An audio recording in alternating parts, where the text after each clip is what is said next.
I sat by the window, gazing at the hydrangeas blooming in the garden, reflecting on the changes in my life over the past few years. I'm Margaret Johnson, 62 years old. 2 years ago, I lost my beloved husband John, and since then, I've been living alone in this big house. After retiring from the local elementary school where I worked for 40 years, I was supposed to lead a quiet life. However, life took an unexpected turn. "Mom, can you watch Emily again today?" David's voice called from downstairs. I stood up with a deep sigh. "Of course, David. I'll be right there." As I descended the stairs, I saw my son David and his wife Karen hurriedly preparing for work as usual. And there was my 3-month-old granddaughter Emily, starting to fuss in her crib.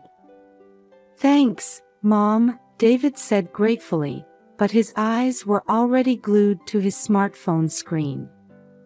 Karen was busy with her makeup, not even bothering to look our way. I picked up Emily and gently kissed her little head. "Good morning, my angel. Let's have another lovely day together." David works as an accountant, and Karen as a real estate agent, both leading busy lives.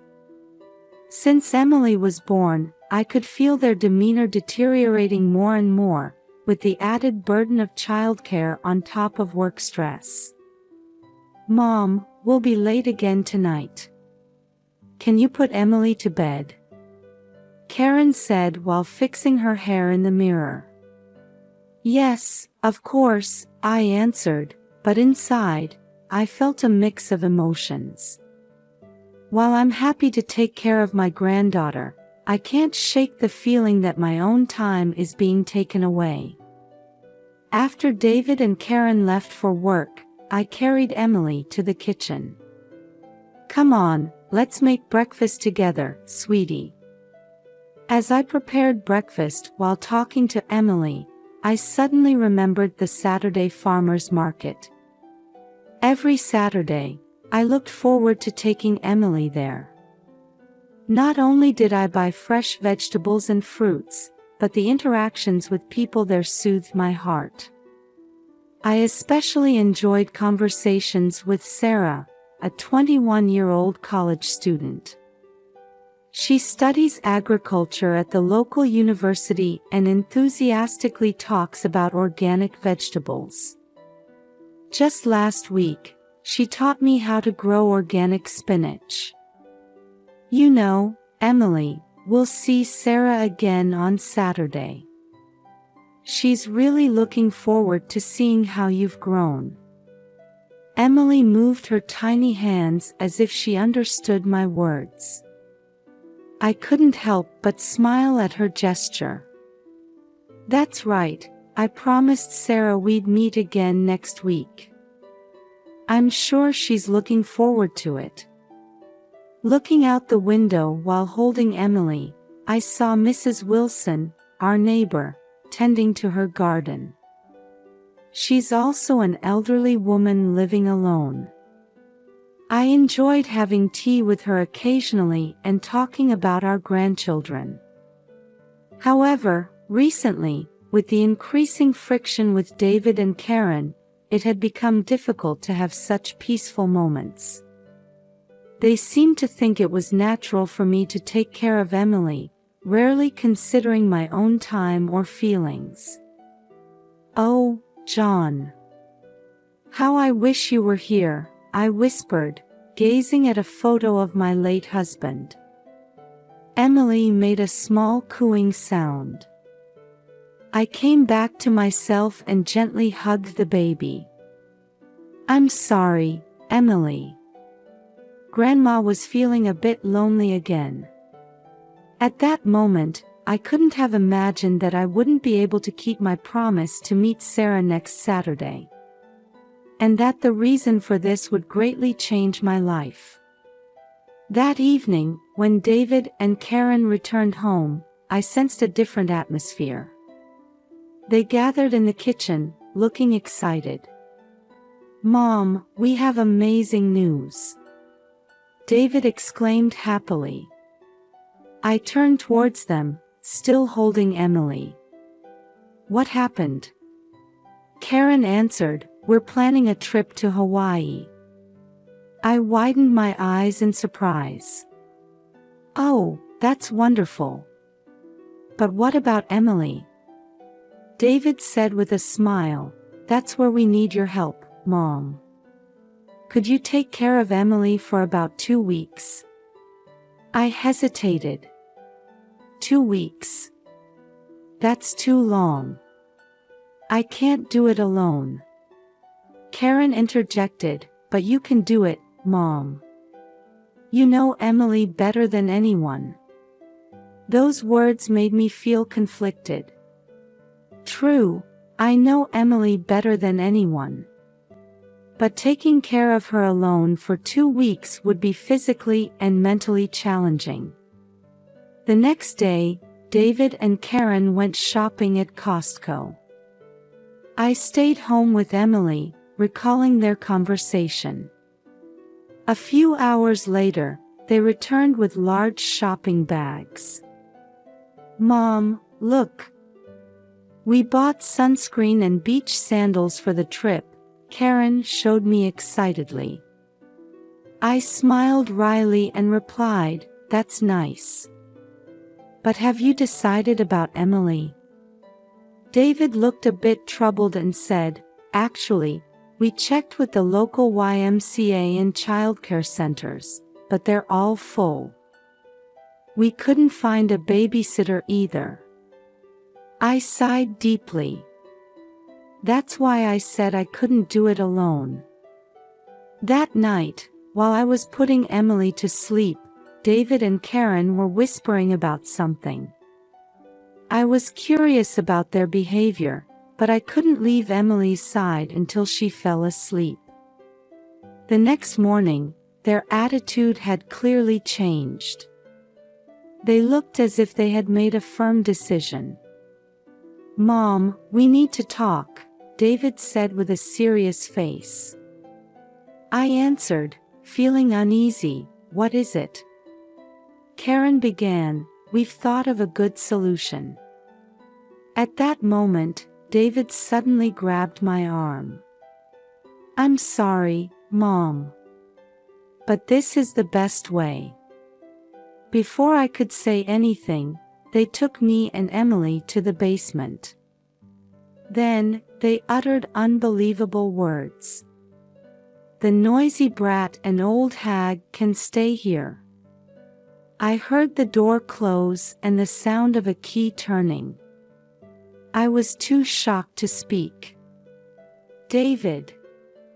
Karen! What are you doing? This isn't funny," I shouted desperately. But there was no response. Instead, I only heard the sound of footsteps going up the stairs. Emily, startled by the sudden events, began to cry.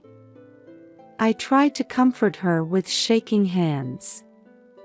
"Shoo, it's okay. Grandma's here with you." But my own voice was trembling. In the darkness of the basement, we were enveloped in fear of what would happen to us. Various thoughts raced through my mind. Why did they do this? Are they really going to Hawaii? Leaving us here? As Emily's cries echoed through the basement, I desperately tried to think. How to get out of here, how to call for help, how to protect Emily. Then, I suddenly remembered Sarah. The promise to meet her on Saturday. Maybe she would notice that we were missing. Clinging to that small hope, I held Emily tightly in the darkness. We had to face this long ordeal together. As my eyes adjusted to the darkness of the basement, I tried to assess our surroundings. Emily was still crying in my arms, but her voice had calmed a little. "It's okay, Emily. Grandma's here with you," I said as I stood up and began to feel my way along the wall. Suddenly, I felt something under my foot. I bent down to touch it and found it was a plastic bag. A Walmart shopping bag. Inside were canned goods and bottled water. "Ah, that's a relief," I sighed. At least David and Karen hadn't completely abandoned us. But anxiety soon hit me. How long could we survive on this food and water? Was there enough formula for Emily? I carefully checked the contents of the bag. Canned soup, vegetables, fruits. Several bottles of water. And Emily's formula and diapers. "We'll have to use these carefully," I muttered. Next, I had to think about caring for Emily. Changing diapers, feeding her, and comforting her. How to do all this in a dark basement. Fortunately, my smartphone was in my pocket. Checking the battery, it was at 80%. "I'll have to use this wisely," I thought as I used the flashlight function to change Emily's diaper. "There, that should be good for a while," I said to Emily as I gently picked her up. Next, I had to think about how to escape. I began to thoroughly explore the basement. The door was sturdy and didn't seem easy to open. There was a small window, but it was at ground level and not big enough for an adult to fit through. I found an old toolbox and checked its contents. It contained a hammer, screwdriver, pliers, and other tools. "I wonder if I can use these to open the door," I thought as I approached the door. However, no matter how many times I tried, the door wouldn't budge. "Help! Can anyone hear me?" I shouted, but there was no response. Exhausted, I sat on the floor, holding Emily. That's when I noticed an old radio. If only this would work, I thought as I picked up the radio. The batteries seemed to be dead, but I found spare batteries in the toolbox. After some struggle, I finally heard sound coming from the radio. I felt a glimmer of hope, having established a connection with the outside world. While listening to the news and music from the radio, I formulated my next plan. Hoping that Sarah would notice our absence, I also thought about what we could do ourselves. That's when I noticed the remnants of vegetables in the corner of the basement. Some of the vegetables I had bought at the farmer's market were starting to rot. That's it. I had an idea, remembering my knowledge about composting. If I could create a bad smell using the rotten vegetables, it might attract the attention of the neighbors. I carefully gathered the rotten vegetables and placed them near the small window. This might change our situation a bit, I thought, holding on to a small hope. As the days passed, I kept busy between caring for Emily and planning our escape. To calm Emily's cries, I remembered and started singing lullabies I used to sing long ago. "Hush, little baby, don't say a word. Grandma's gonna buy you a mockingbird." As I sang, I held Emily's tiny hand. Her presence gave me the strength to overcome this difficult situation. Managing the food and water was challenging.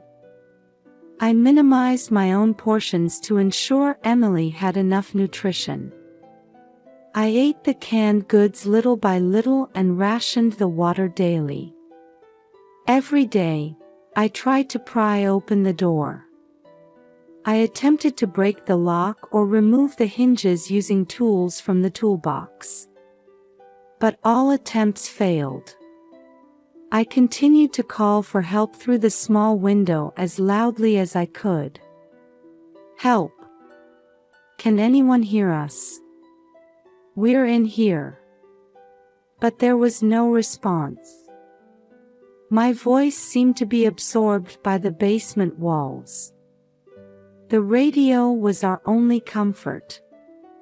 Listening to the news helped us feel not completely isolated from the outside world. Sometimes, I would listen to music programs to soothe Emily. The bad smell strategy was more effective than I had expected. The odor of rotting vegetables seeped out through the small window.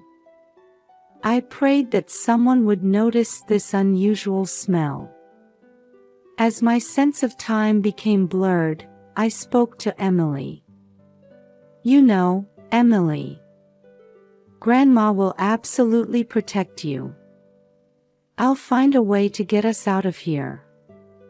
And then we'll go to the farmer's market together again and meet Sarah." Emily looked at me as if she understood. At that moment, I renewed my determination. No matter what happens, I will protect this child. And I will definitely find a way to escape from here. In the darkness of the basement, our struggle had only just begun. Sarah was setting up for the farmer's market as usual. While arranging the organic vegetable stand run by her family, she suddenly felt something was off. "That's strange," she muttered. The familiar face of the kind old lady who visited every Saturday was nowhere to be seen. Margaret Johnson. She always came with her granddaughter, Emily. "I wonder if Margaret isn't coming today," Sarah thought, looking around.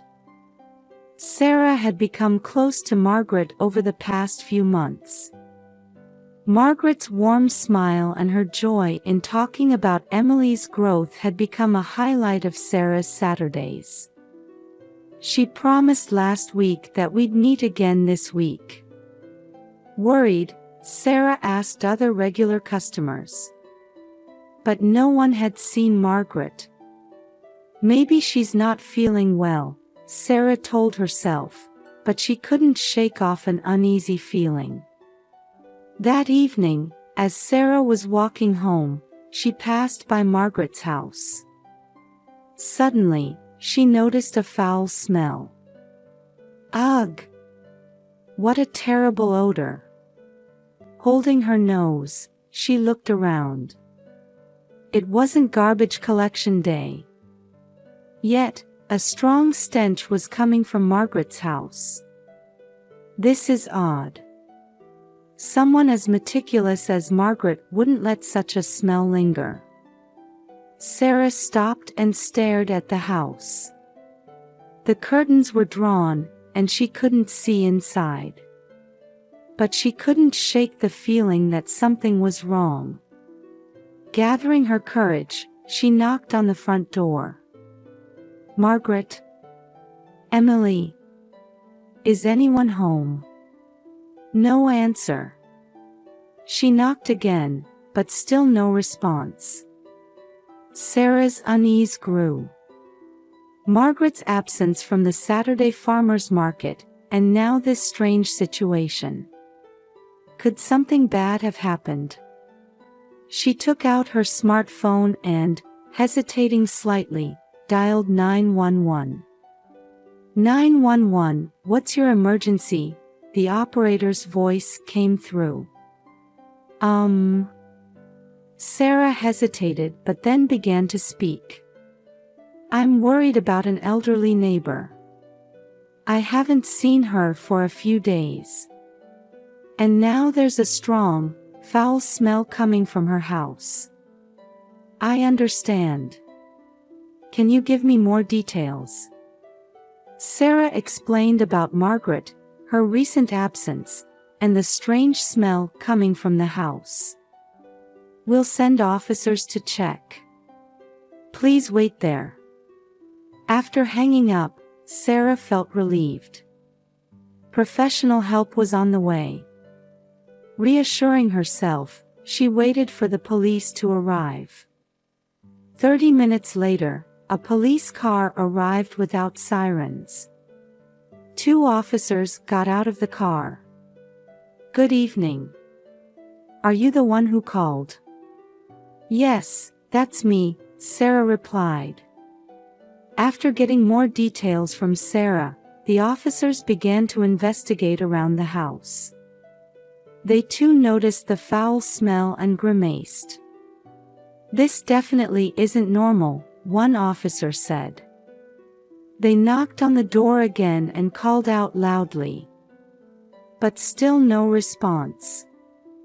"Let's ask the neighbors," the other officer suggested. The officers began to go around to the neighboring houses.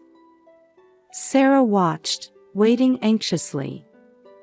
After a while, information from an elderly neighbor next door changed the situation dramatically. "Come to think of it, I saw David and his wife leaving with large bags late last Friday night. I haven't seen them since." The officers' expressions changed upon hearing this testimony. They returned to Margaret's house and tried to peek inside through the windows. "This," one officer muttered. "We might need to make an emergency entry." Sarah held her breath. As the situation rapidly unfolded, she felt a mix of fear that her worries might be justified and hope for Margaret and Emily's safety. The officers contacted their headquarters, requesting permission for an emergency entry. Sarah stood there, tense about what was about to happen. As the police officers were preparing for the emergency entry, a taxi approached from the distance. Sarah spotted familiar faces inside the car. "Isn't that David and Karen?" Sarah informed the police officers. The taxi stopped in front of the house, and David and Karen got out. Their expressions were bright, as if they had just returned from an enjoyable vacation, but they froze upon seeing the police vehicles. "What's going on here?" David shouted in surprise. Karen stood still, holding her luggage. "The police? Why?" A police officer approached them. "Are you David Johnson and Karen Johnson?" "Yes, we are," David answered. "Did something happen?" At that moment, the wind direction changed, and the strong stench from the basement reached their noses. "Ugh!" Karen held her nose. "What's this smell?" The color drained from David's face. "How did this happen?" "Don't tell me." The police officer said sternly, "We need to check on your mother and the baby's safety. Can you open the basement, please?" David and Karen were at a loss for words, looking at each other. Sarah felt something was off about their reaction. Under police supervision, David opened the basement door with trembling hands. As soon as the door opened, an even stronger stench wafted out. "Grandma! Emily!" Sarah cried out instinctively. The police officer carefully descended the stairs, shining a flashlight. When the scene in the basement was revealed, everyone gasped. In the dim corner of the basement, Margaret sat cradling Emily. They both looked weak, but seemed to be barely conscious. "Oh, thank goodness, they're alive," Sarah whispered, relieved. The police officer quickly approached Margaret and Emily to check their condition. "Call an ambulance," he instructed the other officer. David and Karen were speechless at the scene before them. "Mom. Emily," David mumbled in a trembling voice. The police officer turned to face them. "David Johnson, Karen Johnson, you're under arrest. You have the right to remain silent." Sarah watched this development with mixed feelings of surprise and anger. While relieved that Margaret and Emily were safe, she couldn't help but feel furious at David and Karen's actions. The paramedics arrived and began carefully rescuing Margaret and Emily. Sarah rushed to Margaret as she was being placed on a stretcher. "Margaret, are you all right?" Margaret gave a weak smile. "Sarah, thank you." Emily also looked at Sarah and reached out her tiny hand. Seeing this scene, Sarah struggled to hold back her tears. "It's okay now, you're safe," she said. David and Karen were handcuffed and put into the police car. Neighbors, attracted by the commotion, had gathered around, and surprised voices could be heard from all directions. As the ambulance carrying Margaret and Emily headed to the hospital, Sarah was asked to accompany a police officer to the station for a statement. Although her mind was in turmoil from the events of the past few hours, one thing was clear: she was truly glad she had been able to help Margaret and Emily. 6 months had passed since that day, and on a calm afternoon, Margaret had just finished a counseling session at the local senior center. "How have you been lately, Margaret?" the counselor gently asked. Margaret smiled and answered, "I'm getting better, little by little. The time I spend with Emily is the best therapy." Recovering from the terrifying experience in the basement hadn't been easy, but regular counseling was helping her heal. "Have you thought about David and Karen?" the counselor carefully inquired. Margaret's expression clouded slightly.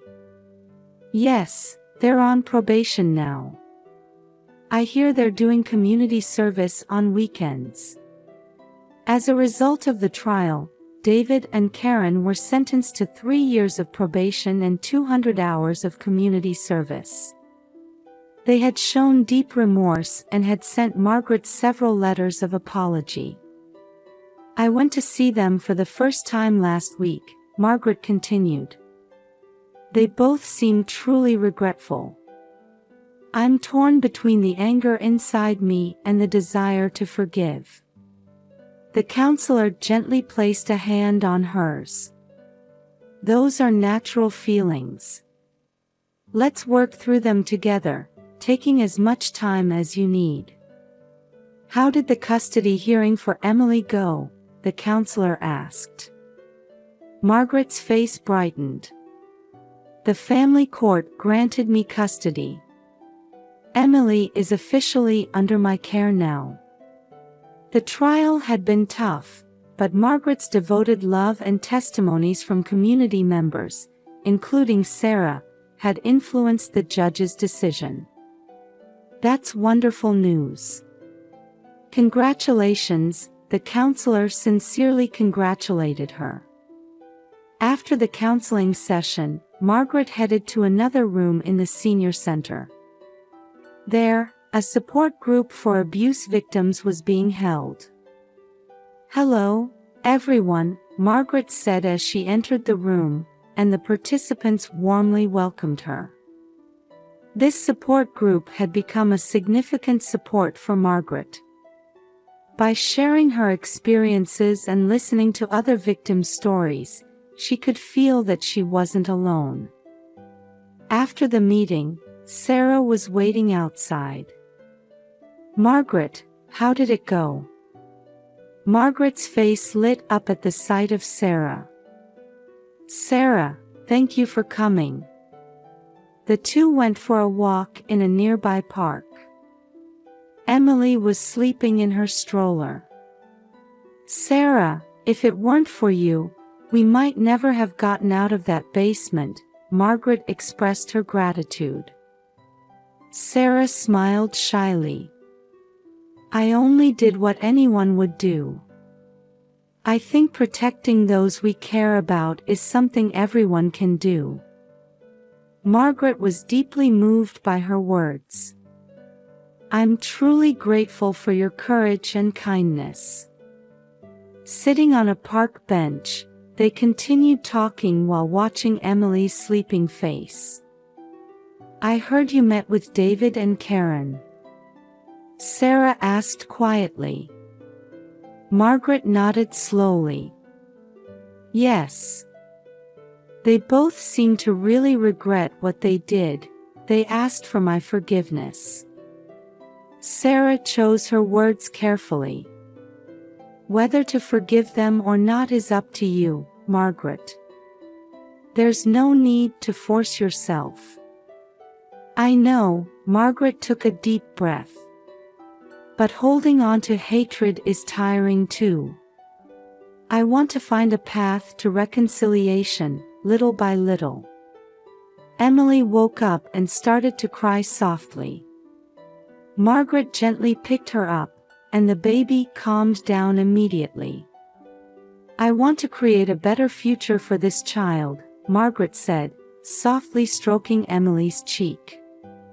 "And for that, forgiveness might be necessary." Sarah was touched, her eyes welling up. "Your strength never ceases to amaze me, Margaret." The two felt a deep bond that transcended generations. For Margaret, Sarah was like a daughter and a best friend. "Come on, let's take Emily to the farmer's market," Margaret suggested. "Fresh fruit is the best way to celebrate the beginning of a new life." Sarah nodded with a smile.